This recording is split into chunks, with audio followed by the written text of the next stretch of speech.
Hello everyone. First of all, thank you for joining us. So first of all, this event is being run under the Peer Leadership Services Department at Mind. What that service is about is essentially championing lived experience and involving people in the community who have experienced mental health difficulties to support others. As you know, today we're doing housing and mental health.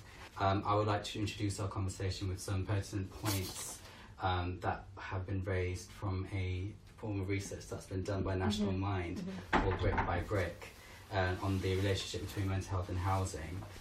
I'm going to talk about them just so they give us a brief understanding of the climate in which we are currently under and how important the relationship is between mental health and housing. I hope you don't say everything that I've written. Oh, if I do, so yeah, it's just a couple of paragraphs that highlight a few, for me, what I thought were very, very important points. If someone has developed a mental health problem, high quality and stable housing is key to maintaining good mental health and is important for recovery. However, people with mental health problems are much more likely to live in poor quality accommodation and are dramatically overrepresented amongst people who are homeless. They are also twice as likely as the general population to be unhappy with their housing and 4 times more likely to say that it makes their health worse. Whilst housing can have positive and negative effects on mental health, poor housing detracts from mental health more than good housing improves it. 1 in 5 adults in England report that housing problems have had a negative impact on their mental health in the last 5 years, and GPs also identify housing issues as a common contributing factor to their patients' poor mental health. Poor housing conditions are also a strong predictor of general life satisfaction. But I won't say any more. I would, if possible, if Ellie and Andrew, if you could all kind of introduce yourselves, and then we'll start off with Ellie, and then we'll just go. So my name is Ellie White and I'm a Senior Policy and Campaigns Officer at the National Mind, so not the Hackney based one, the one that we're actually in Stratford, so not very far away, but we look at England and Wales as a whole. And I'm in the Policy and Campaigns team, which means that we look at ways that we can create legislative change to improve the situation for people living with mental health problems. We'll talk more about that in a minute. Hi, my name's Lee Fontaine. I am the mental health lead at St Mungo's Single Homeless Advice and Support Service. We operate in Waltham Forest and offer specialised advice around housing and welfare to single homeless people. Hi, I'm Andrew Mitchelson. I am a Hackney resident who's just spent the last 18 months going through statutory homelessness and the whole process that involves. And through that, I seem to have kind of tried to use plugging into services and advocating for others as a way and a strategy to survive that journey that I was kind of going through. So I'm going to be speaking, but also maybe speaking from quite a sort of privileged position in that I felt that was something that I was able to do when other people that I've come across couldn't necessarily do that. So maybe I want to speak not just about me in this space now, which I'm grateful to have a platform for, but people that perhaps are not able to speak up like I can. Thank you.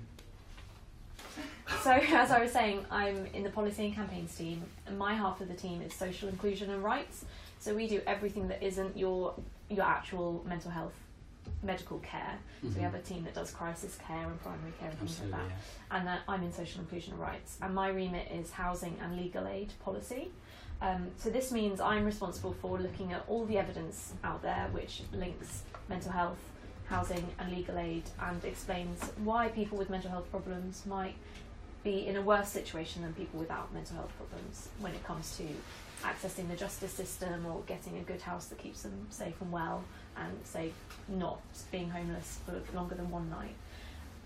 So I have to look at all that evidence, work out what needs to change, and then work out how we can get that change to happen. So that might be talking to local authorities, housing associations, people who run housing services. It might be slightly more glamorously going to Parliament and lobbying MPs and making sure that they push through new legislation. It might be trying to get the public to understand mental health and housing a bit more. It might be getting our campaigners. There are 40,000 people who get Mind campaign emails, getting them to speak to their local MP and do some local influencing.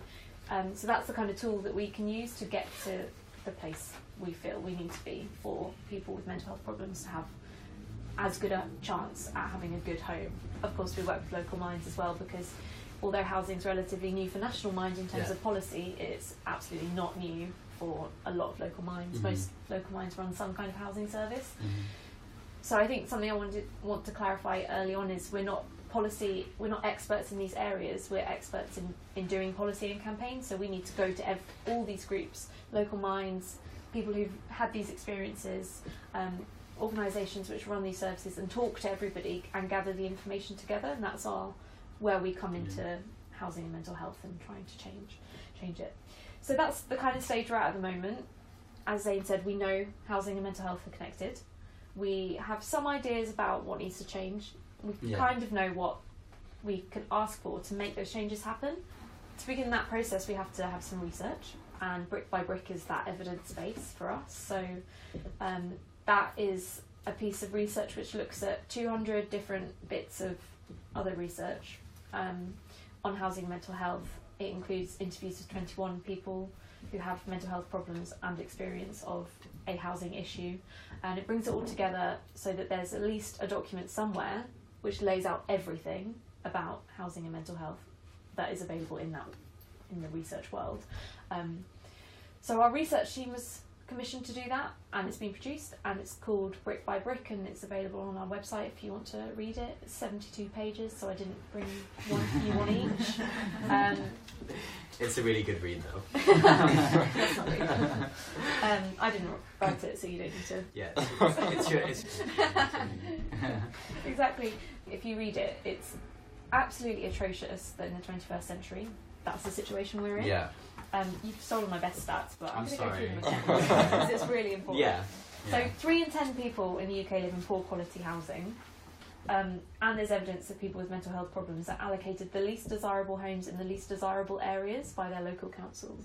And 1 in 5 adults had a housing issue, and 3 in 10 of those 1 in 5 adults, I can't work out that percentage, but previously had no issue with their mental health. So this is the cause of people's mental health problems in a lot of cases. GPs are saying this is a cause of mental health problems. People like local services are saying this is a cause of mental health problems, and nothing's happening because no one's willing to make that connection and to do the hard work, to do the awkward things. We were talking earlier about co-commissioning services, so housing and mental health aren't completely separate parts of councils and governments. Some of the people we interviewed for the report telling us absolutely atrocious things. One woman who we gave the pseudonym Jenny was actually allocated a flat where she didn't have any toilet facilities. It's very demeaning, takes apart her sense of dignity. It just completely tore her down as a person. She only said it devastated her, which I think is probably a massive understatement. So the report is broken into lots of different chapters, but throughout, what's apparent is that there are threads regardless of what kind of housing you're in, what kind of council you're in, who you are, and they're that's the way we're trying to think about our work as National Mind. So those 4 are stigma. So it's stigma that means that, and discrimination that means that people with mental health problems are allocated the worst homes. There's no other reason for it except that they're at the bottom of the pile, and people with physical health problems are above them, other people are above them, and sometimes that stigma is not from a very bad place, but it's from a place of a lack of information. Yeah. But that doesn't mean it's not ending up being discriminatory. Outside social housing, private landlords don't want to let to people with mental health problems often, and there's still issues with people not wanting to live with other people who have mental health problems. I think still 12% of people in the Time to Change survey said they wouldn't want to live, be a neighbour with someone with a mental health problem, because there's still very poor understanding of the fact that 1 in 4 people have a mental health problem in any given year. So you're saying you're massively cutting down the number of neighbours. Yeah. I also read in your research, it was interesting, from the person's perspective as well, the person with the mental health difficulty, they find it really hard to complain or speak up for themselves. Yeah. Definitely prevalent in frontline services, especially when I was working in advocacy. Like, I think the main pattern was clients come in and not feeling able to make complaints about Yeah. things like heating. Like, Yeah. you know, they'd come to us and they'd be like, I've not had any heating or hot water for 3 months. And often it's because of this stigma that they felt like because they were labelled with a mental health condition that They're they would already see as troublesome yeah. or Yeah. burdensome to make the complaint. Yeah. Yeah. So I don't know if you know that landlords don't actually have to make your home fit for human habitation, because the rent caps were set in 1885. So, and they haven't been adjusted for inflation, and that means no landlords are actually legally bound to make your home fit for human habitation, which means there aren't any category 1 hazards, which means you're not going to be immediately electrocuted, you're not immediately going to lose a limb because there's a big hanging piece of metal. And they don't even have to do that at the moment. There's actually a private members bill, which is so backbench MPs get a chance to put through something, a little pet project of their own, in a ballot. And there's a lady called Karen Buck who's MP for North Kensington, somewhere over by. Glad you brought this up because it's really important. She tried to do this last year and she got filibustered by Philip Davies. Yeah, Philip Davies. Which, if you don't know what that means, it's when he just talks and talks until there's another no time. MP just talks until there's no time for the vote to go through. So yeah. So it's on the 19th, next Friday. She is 4th on the list, and before she was 9th on the list. So it's definitely, they go number 1 gets more time, then number 2 gets slightly less time, things like that. So we've got a better chance of doing it, but still we need more than 100 MPs to be in the room, because if there are fewer than 100 MPs, they can't call a vote to stop someone filibustering it. Anyway, right, so quality is a really big problem. Cold, damp, mouldy, overcrowded. If you live in a home of multiple occupation, you're 8 times as likely to have a serious mental health problem. So people shouldn't be in overcrowded homes if they're vulnerable. All of these factors can damage a person's mental health. So we've got stigma and inequality. Then we've got money. Housing's becoming more expensive. The poorest 1/5 of the population spend more than 40% of their income on housing. We all know housing's going up, rent's going up, prices of things are going up, and people don't have the spare cash to have the choice to find somewhere a bit nicer to live that will be better for their mental health. People know what they need. They really, really want a patch of garden. Doesn't need to be big, but if they don't have some of their own space outside, they're going to get really unwell in winter. But they don't have the money to make that kind of choice. And because people with mental health problems are, I think, Citizens Advice says 4 times more likely to fall into rent arrears and to have issues with money, any changes to the benefit system, any changes to inflation or costs of living are really felt very acutely by people with mental health problems. So, yes, we also need to tackle the benefit system. And it's only me, so it's great. And then we have access to advice and support. So we all know you can't fix someone's debt problem without talking to them about their housing or their spending or their bills. You can't fix an employment problem without working out whether they even have a clean place to live, so that when they go to an interview they're not absolutely shattered and in dirty clothes. You know, you can't handle these problems separately. So many of the forms are elaborate, and we just need there to be places where you can go and you can say, these are all of my problems. Because you just can't do it bit by bit, because you solve one problem but it doesn't solve the other, the feeder problem. And that's an issue with mental health still falling solely under health, because you can go and you can get talking therapies or antidepressants or medication or whatever you actually need for your medical care. But if the root cause is that your home makes you feel like half a person because you don't want to invite anyone over, you're hugely embarrassed about where you live, you can't keep clean, so you have no self-worth, then no amount of antidepressants are really going to change that long term. So these are our 4 areas: stigma, money, housing quality and access to advice. And we're trying to think about it like that, because too often in policy you think along the lines of, we're going to change that piece of legislation over there, and you can't keep a good understanding of what it actually means for the person on the ground who's living in this situation. So in order to work that out, you have to think about what are the most drastic problems facing people, what are the problems that affect the most amount of people, which might not be the drastic ones, it might be something a little less acute.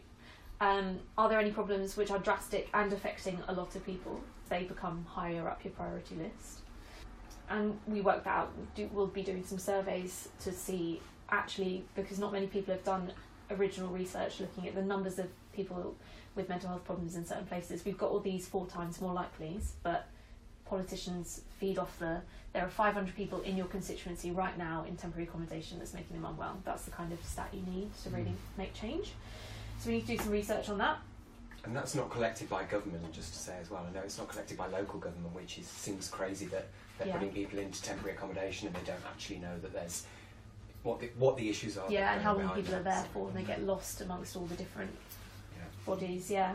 Then we have to look at the issues and kind of discount the issues which are already being worked on by other really good organisations. So with homelessness, for example, Shelter in Crisis do homelessness 100% of the time, essentially. It's to make really great relationships with those bodies, and St Mungo's as well is heavily talked about in the research, and give them as much mental health information as we can, so they become good at mental health and housing.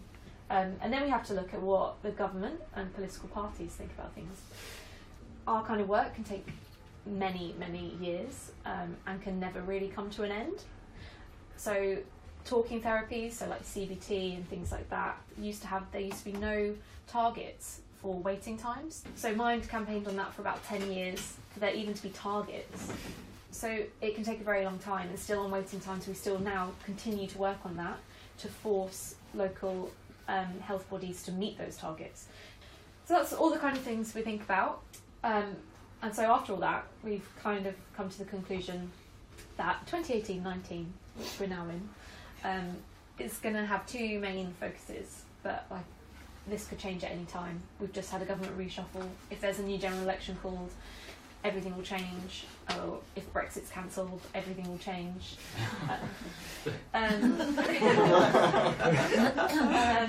So we're starting with social housing processes.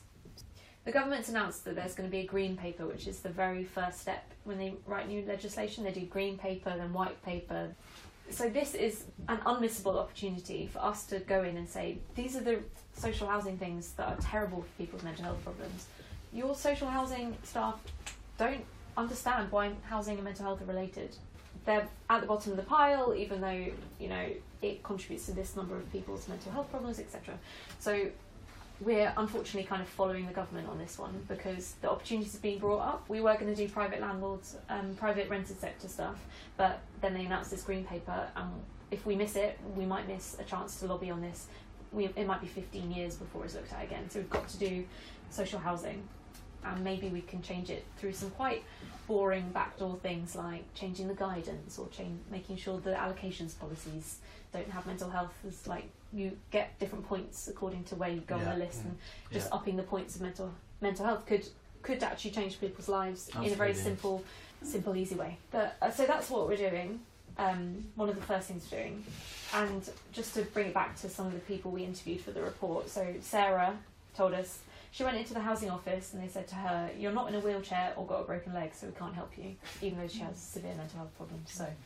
And Crystal said the person who assessed her priority had no idea about mental health, didn't think it was important, didn't get it, and didn't give her a chance to explain. So this is the kind of experience that we're really trying to... And how are we going to do that? Well, I've got a table here.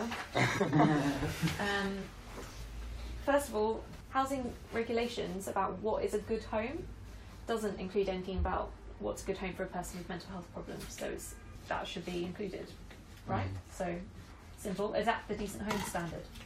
And then we want the application processes to be simplified somehow, and codified, so that if you move from borough to borough, you don't have to start again with a whole new process where you've got a completely different status, and all the forms are different, all the processes and people internally are different. Shouldn't it just be the same, or at least intelligible across different boroughs? That's what we're going to argue. And we want to encourage local authorities to look at all their allocations policies and to basically bump up people's mental health problems. We'll give them the evidence as to why that is important. We also want to speak to central government, because they give out guidance about what local authorities have to do. So if we can convince central government to convince local authorities. Part of the problems here is that local authorities are having their budgets slashed left, right and centre. So what we also want to do is kind of go around the other way and talk to them as individuals. This is something that we've done with GPs. It really works to go how to try and give them something in return. So we'll say to GPs, here are some ways to look after your own mental health, here's some services where we can look after you, and so they're in a better place themselves to then help their patients. So we'll be looking to work with local authorities to improve the mental health of their housing staff, because some of these people are having someone shouting at them, no, you get to give one person a home today, and they have 30 meetings with people, and it's horrible for them as well. They're not bad people, they're people having to work to a bad system. So, and then we want there to be better training and information resources for that housing staff, because it's completely fair that they don't know everything about mental health. We can provide that information, and hopefully that means that when they do meet someone with a mental health problem, they have a better understanding of why that's relevant to their housing, and they can be a bit kinder about it.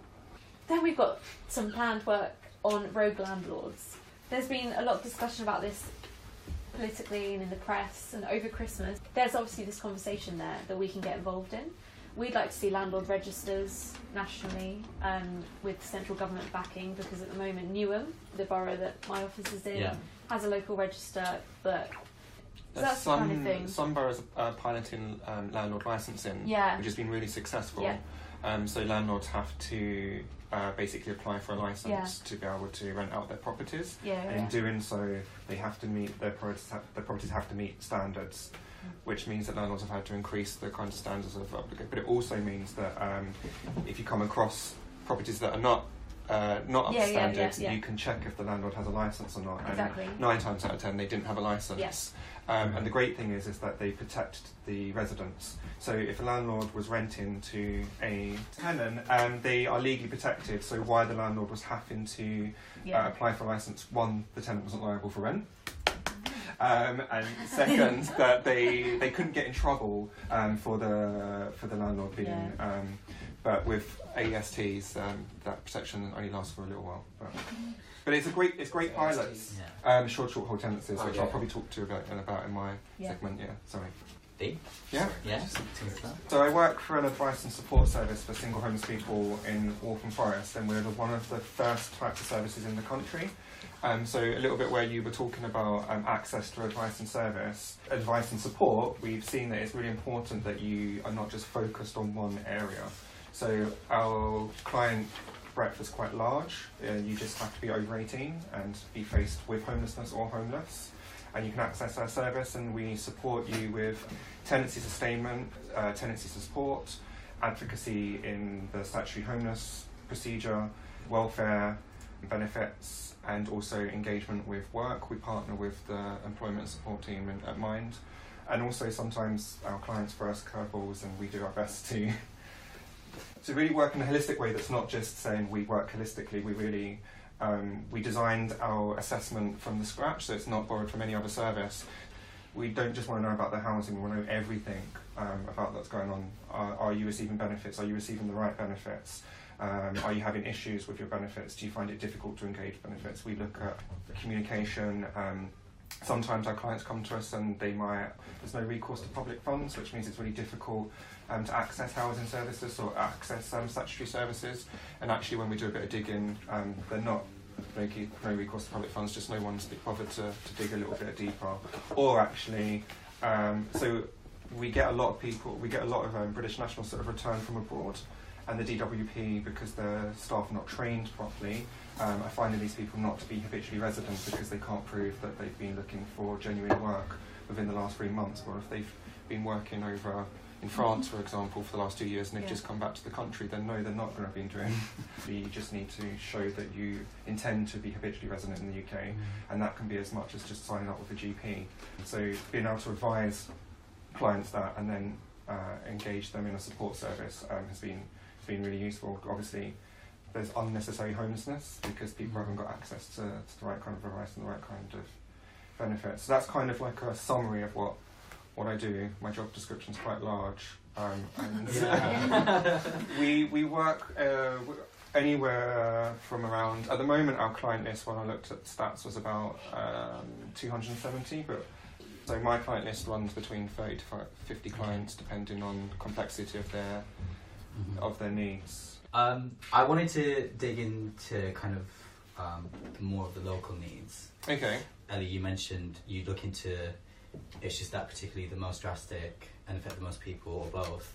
So if we put that into the context of Waltham Forest, or generally East London, what kind of people do you think are most affected by it beyond the characters of just mental health difficulties? So our local stats reflect, I guess, this national study. And so obviously we record as a census support needs, and the majority of our clients, I think it was 79% of clients accessing the service, their main support need is mental health needs. Right. And that's often because they also can't access mental health services promptly. There's lots of large waiting lists. Also, assured short hold tenancies have been a real issue in housing. All studies have shown that now the number one cause for homelessness is assured short hold tenancies.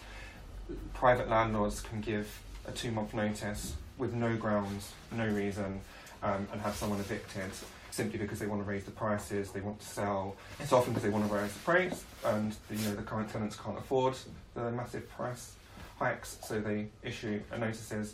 People don't have enough time to save a deposit because the market rent around them is equally high.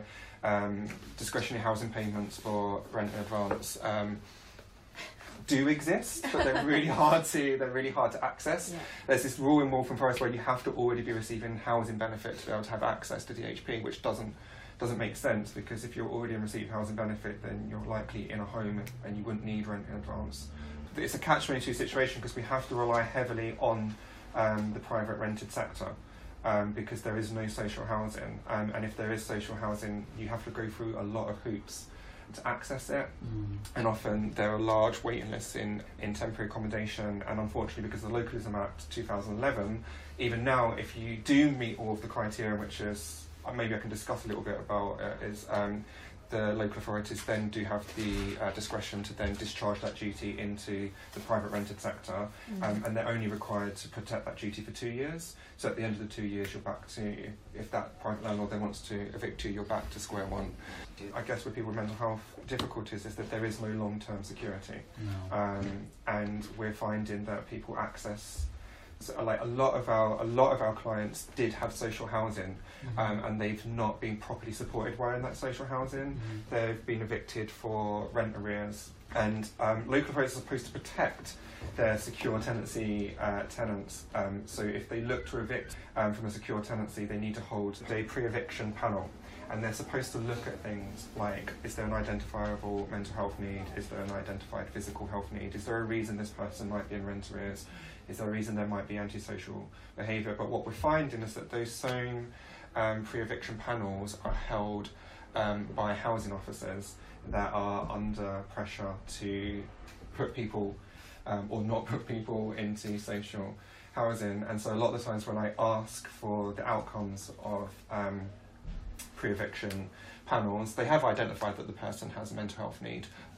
I had a client a couple of months ago, and they had said, "Oh, we've made 2 attempts to refer them to the tenancy support team, but they didn't pick up the phone, and so they didn't engage." And so we went ahead with the eviction. I'm really interested in your assessment format. You mentioned that the way in which you assess your clients is something original to your Sick Mum Goes. Yeah. How did you kind of come back to that? Yeah. So our team is made up of people from all kinds of different services, because this kind of service hasn't really existed before. So obviously my background is mental health advocacy. We have someone from Newham Council that used to be a housing officer.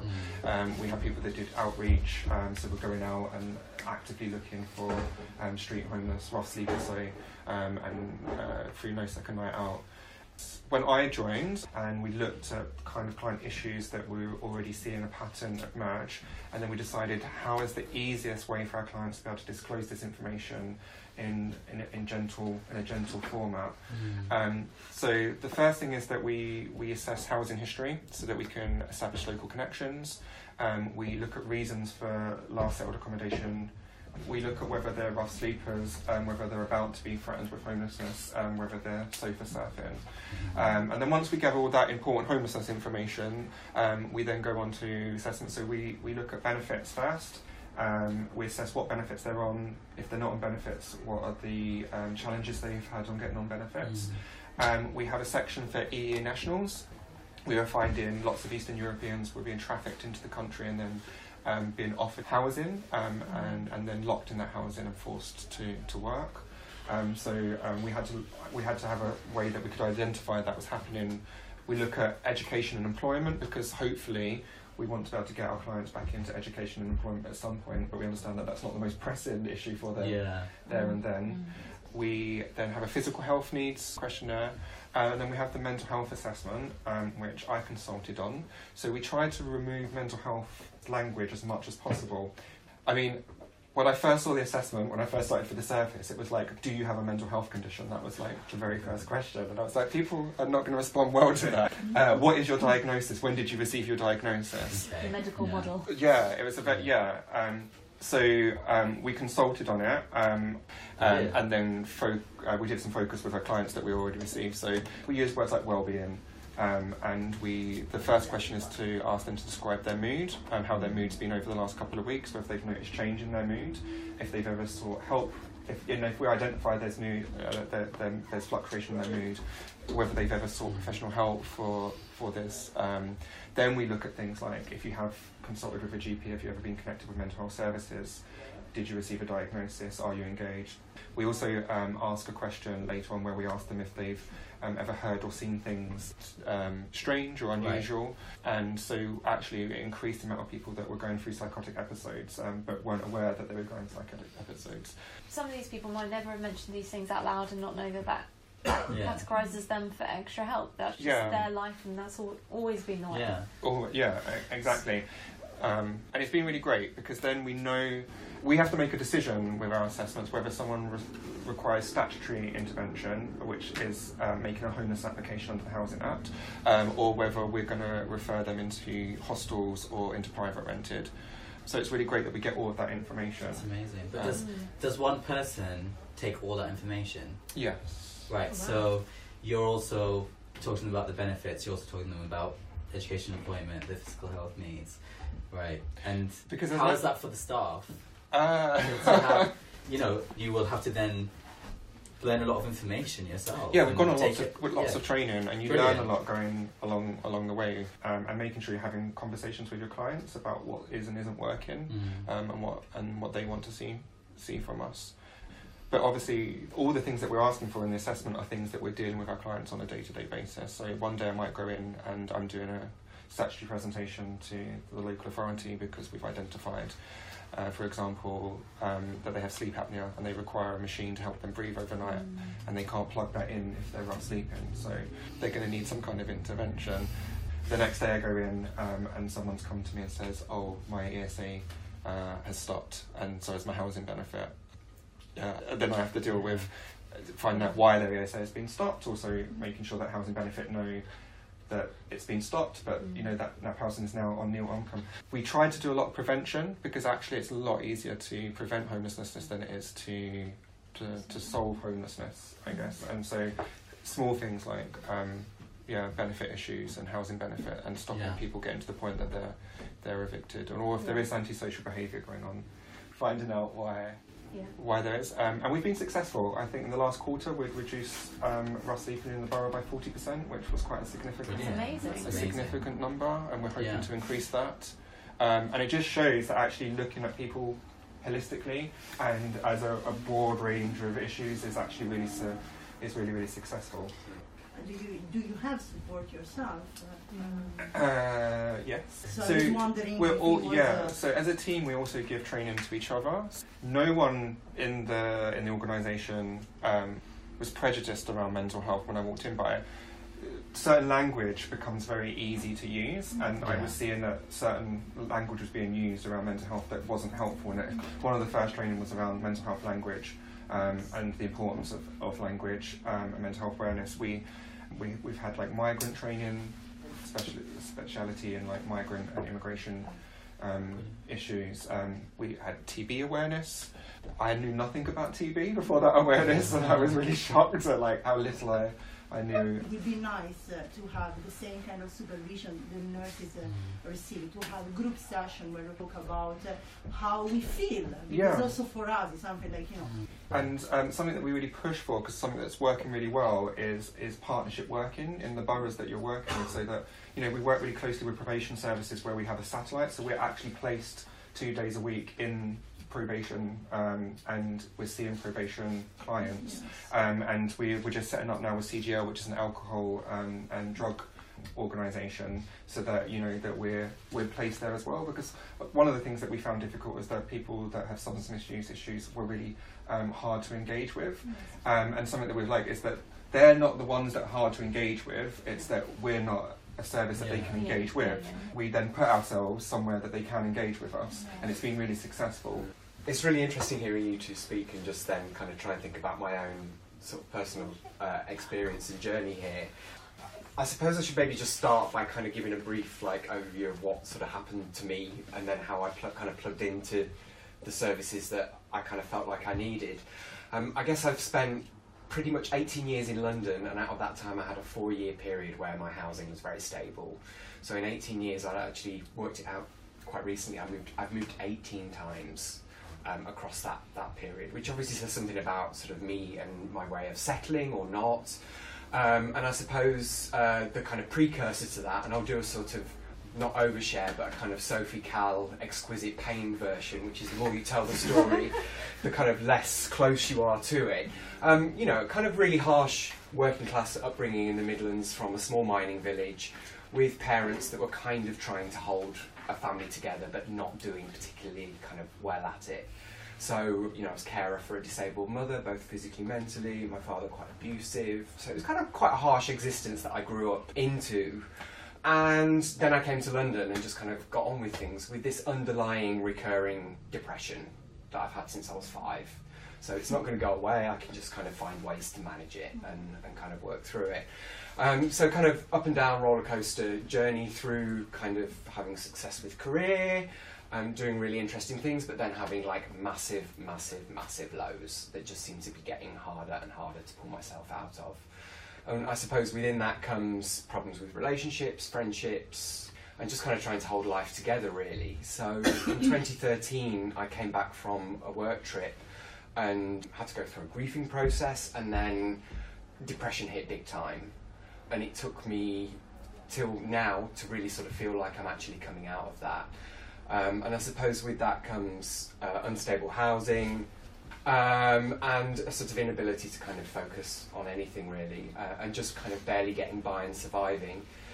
It's interesting that one of the biggest things that kind of impacted as well on my mental health in a period where I really needed something stable was that I was in a relationship with somebody where we were dealing with fighting a housing association to get a boiler fixed whilst he was having treatment for cancer, 3 months without any hot water, and abusive homophobic neighbours next door. So that's the reality of like what was happening to me in Hackney. And obviously the relationship didn't make it, and you know the bottom fell out of my world.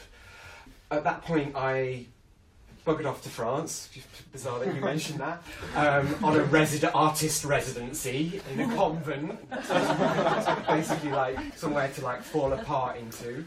And then came back after three months and basically couch surfed with friends, but just basically never having a sense of kind of grounding or security. I needed to leave my friends because otherwise it was going to ruin our friendship. At which point I presented to Hackney, you know, feeling very vulnerable and scared and not knowing what that journey was going to actually mean. At which point I received attention from the frontline staff, which is really interesting, you talking about sort of training and stuff, and about sort of, I really felt sorry in a way for the guy that was having to accept me as statutory homeless, or the first step of that, because he didn't want to. It was clearly very stressful for him because there's quotas, etc, etc. I was placed in temporary accommodation. I had a suitcase with me, I had letters from psychiatry, from doctors, everything I needed for them to accept duty of care of me. And I got placed in a hostel for the first night, and then had to go back and was moved to somewhere that would become my temporary accommodation for the next 9 months or so, maybe 7 months actually. It was all really scary. I mean, to have to run to Sainsbury's in Haringey for a bottom sheet on a white clean mattress that feels like you're entering somewhere that's more like a sanatorium environment is really not nice.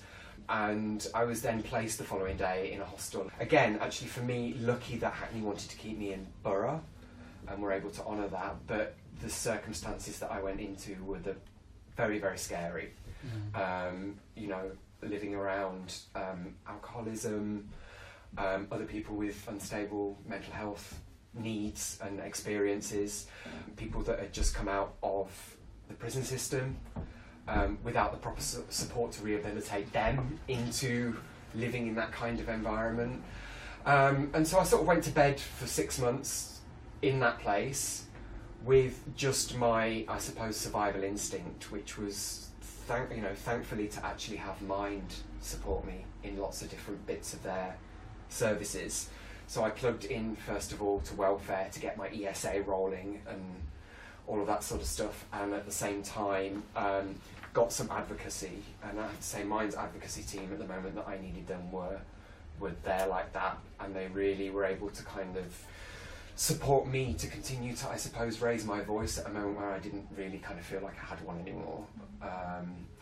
And so part of that was literally an amazing woman called Zoe who just sort of sat with me and helped me to write those letters and to write those emails to people that I needed to. And actually, I suppose one of the other things to say is, I suppose because the work that I've been doing around kind of social justice and producing work with and by and for artists working around issues of human rights, I felt really grateful that I wanted to survive and I had some sense of what my rights were. And that allowed me to go to Zoe and kind of go, I can't actually formulate any of this right now, but I know that I have these rights. And I feel like the first thing that was taken away from me was my basic dignity the moment that I presented. And that allowed me to go actually to Diane Abbott, to my local MP, and say, this has happened, I don't think it should have happened, and I'm sure it's happening to lots of other people. What can I do about this while I go through this process of statutory homelessness? And thankfully, because she opened a members' inquiry with the mayor very early on, I have to say that that put me in such a privileged position compared to some people that wouldn't have that behind them. So all the way through I was then able to address the mayor directly in email or in letters and begin to build my case. And I suppose little did I know that actually I went in at a point where my mental health was pretty appalling, you know, severe long-term cyclical depression, complex post-traumatic stress disorder, whatever you want to label me, however you want to label me, if that helps in terms of medical model of disability. I'm more interested in the social model of disability, which is how I am disabled perhaps by society or perhaps by the way that society is structured. So I was able to somehow use all of this stupid energy that I've got to just kind of fight through that system, and the rest of the time sleep in really awful temporary accommodation circumstances with families around me as well that were in sort of, you know, it's kind of, yeah, there's people from all walks of life dealing with themselves in a housing crisis, and it was really, really tough. So my line to the mayor allowed me to kind of facilitate conversations that maybe other people kind of, I suppose, don't have the means to do. Regardless of the fact that every time I asked questions about the suitability of my temporary accommodation, about my appalling living conditions, about things that maybe felt like I was making noise above what people wanted to hear, I got a corporate response back from the mayor. So I've looked into this situation and my temporary accommodation staff tell me that the hostel is clean. Well, the hostel isn't clean if there's wood lice crawling around the floor in the bathroom. And seeing it happen in a system where I felt like my local housing allowance of £257 a week was being put into a tiny room with 20 other people, creating massive income in a system where that money wasn't being used properly as well. There's a lot of kind of political stuff around that, but in terms of, I suppose, talking about my journey, I kind of dived into all that actually as a survival skill. And within that, my health sadly got worse. So I got to the point where I couldn't fight the big stuff, and actually the environment that I was living in and the sleep deprivation from hearing people above and at the side of you ended up hospitalised because of I took an overdose. So that also forms part of kind of what was kind of going on for me, just not being able to kind of cope with the reality of my living situation in something that I suppose temporary accommodation at a time was short-lived, or it was shorter term. It's now not short term anymore. Like, people are living in these environments for 2, 3, 4 years, and yet you only have a little window at the beginning of that to appeal against the suitability of your temporary accommodation. So I immediately, once I got in, thanks to Zoe again, had a suspicion that my temporary accommodation was not going to be suitable for me in that moment. I needed a lot more support. I needed somewhere that I could feel safe. Yeah, I wasn't peeing in a pot in the corner, thank God, but I was having to walk down a corridor past people that I didn't necessarily kind of want to engage with, and those that I did want to engage with were in far more worse places than I was, which was upsetting to see. So I started then the process of an appeal against my temporary accommodation, which then took a long time to come. But all the way through this, it was about knowing what rights I had and what I could ask for. And at times it felt like I was jumping through hoops in a really uncomfortable way. But I did ask for a reassessment of the suitability of my accommodation, and it was granted, at which point I was told I'd be moved in perhaps 3 to 4 months. This place isn't suitable for me right now. And it was only unfortunately because somebody in the hostel was basically having a psychotic episode in the basement and thought that the guy opposite me was looking through the ceiling at him, that he came up and kicked down a door at 7 o'clock in the morning. And I was able to just get on the phone and say, I cannot be here any longer. If you keep me here, I'm going to end up going back into hospitalisation, and my mental health is going to deteriorate even further. And at that point, the council listened to me, and I was lucky in some ways to be moved to temporary 1-bed accommodation, and I've just been housed as of October, actually in a 1-bed social housing situation with Hackney Homes. So I've been through the statutory process in, I think, what is probably quick speed compared to other people. So I think one of the things that I want to kind of look at is ways that I might have knowledge, information and resources available in terms of those letters that I was writing and those the experiences that I had with the council and with the Department for Work and Pensions, that I can kind of keep using and be of use to other people that are kind of going through those things now. But I think if it hadn't have been about having a bit of a holistic approach from Mind, where I could plug into counselling services, still having therapy now, I'm still sort of just transferring my GP, and I have to say my GP was amazing to me. The NHS were, for me, absolutely crucial to me kind of being able to be in this position where I'm looking at, you know, a long-term recovery now and how I manage my life differently and kind of better, because I have the stable footing of housing. But I'm still sort of working out how to shift into employment through volunteering, through doing these kinds of things, and working out where I might go. But I feel like I would never really have had the chance to do that had it not been for this support that Mind and my GP were able to kind of provide for me, which is like really amazing, not even basic, excellent care.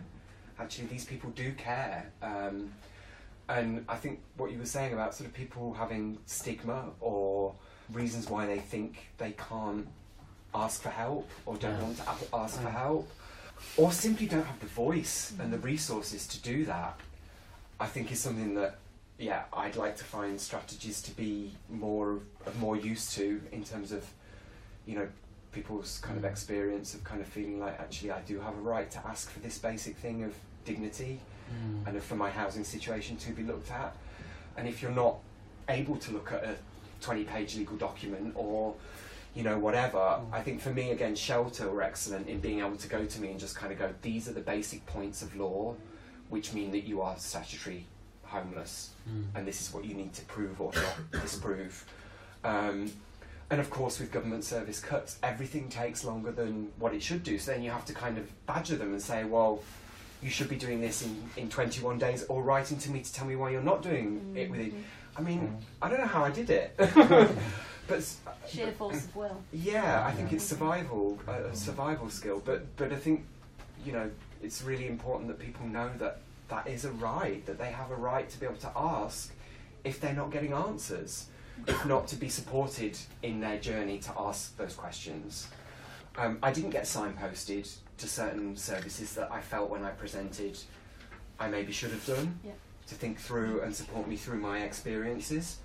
Because actually, quite often you're not feeling like a human being for various reasons. Like, you can't be bothered to get out of bed, and you don't want to like change your clothes and put on a face. You just, you know, you're in sort of, yeah, you can be in a really low that sense of kind of low self-esteem about yourself. And to say like, you are a person. You can have your own brain. You know, you can have your own power to find employment, to find work. And there is not just one way, there are thousands of ways to do things. And I think it's difficult because I had depression myself. I know that you cannot go to an interview, you don't feel well. And if you don't work in that sense, I guess it's the same. So I think sort of, yeah, that's sort of where I'm at now. And I mean, I feel like I'm in a really great place at the moment. And, you know, that might not last, I hope it does.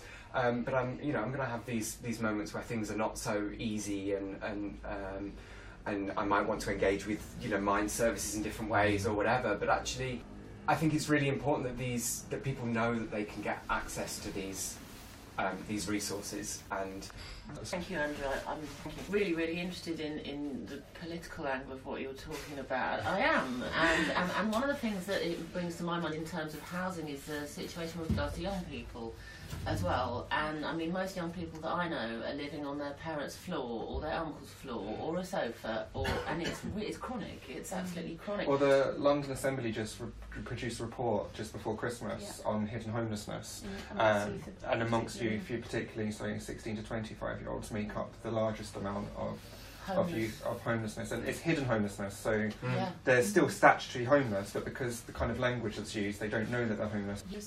And then we see the disparity of that is that LGBT youth are the most affected, especially those that come from religious cultures where there's a lot of family dispute and kicked out a lot earlier than 18. So, absolutely, you know, we should be bringing them into this, finding ways to bring them into kind of this dialogue as well. That's my point exactly. Allegiances. Yeah, I'd just like to make a comment about, I have had a similar experience of homelessness recently. And I'm in temporary accommodation at the moment with my son, so it was quite horrendous. I ended up in hospital at some point. This could have all been prevented. Mind have been very good in helping as well. And I think also as well, something for me that is really tricky is the amount of sort of people around me as well that I know are going through this exact same thing that I've been through, you know, struggling with kind of mental health, but also in the bigger picture struggling with housing and how to even get private landlord housing. And you know, I have a friend who's just finally got into a shared accommodation in Hackney, but has had to get one of his friends to be a guarantor because they wouldn't accept, you know, and he's like academic, you know, gold bars. Yeah, it's, you know, so there's all of this stuff around kind of rising rent and social cuts in housing, and then the bigger housing crisis and the bigger systems and structures that are actually kind of failing us. And I just think it's a bit of, I suppose I've got a bit of a call to arms, which is that we have to come together in whatever ways we can and strategise to keep raising the voice. Thank you to Burley Fisher Bookshop for hosting us here. Thank you to the panellists, Andrew, Lee, Ellie, for joining us here today. And thank you lastly to everybody for coming.